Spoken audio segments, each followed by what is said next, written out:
Next student, मैंने ये format prepare किया है, format of trading account for the year ended. ये आपको लास्ट में लिखना है, क्यों? क्योंकि ये लास्ट में ही प्रिपेयर होता है। मैंने यहाँ लिखा भी है, trading account usually cover a year, so we write it as trading account for the year ending 2000, जो भी आपका ईयर है, ठीक है, आपको ऐसे ही मेंशन करना है, trading account for the year ending, और जो आपका ईयर है वो आपको मेंशन करना ही करना है। क्यों? क्योंकि trading account end of the year he prepare होते हैं, तभी इनको फाइनल अकाउंट बोला जाता है।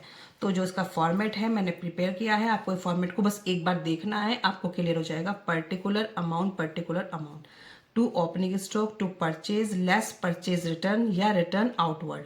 परचेज रिटर्न भी लिखा सकता है, रिटर्न आउटवर्ड भी होगा तो परचेज में से वो माइनस हो जाएंगे। इधर by sale, sales return on और रिटर्न इनवर्ड, ठीक है, सेल्स रिटर्न लिखा होगा, return inward. By closing stock, to wages and salaries, to carriage inward, carriage on purchase, यहाँ पे आएगा कैरेज आउटवर्ड पर P&L में आएगा, ठीक है। Direct expenses, gas fuel and power, to freight octroi and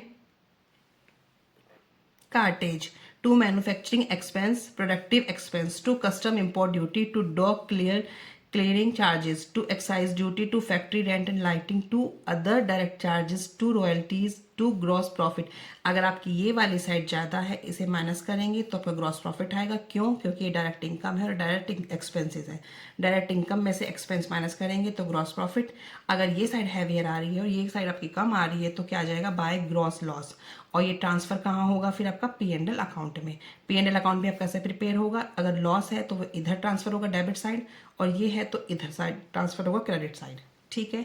तो ये सारी आपको चीज़ें पता होनी चाहिए। जो डायरेक्ट एक्सपेंसेस हैं वो आपको आइडेंटिफाई होने चाहिए कि सारे डायरेक्ट एक्सपेंसेस मेरे कहाँ जाते हैं?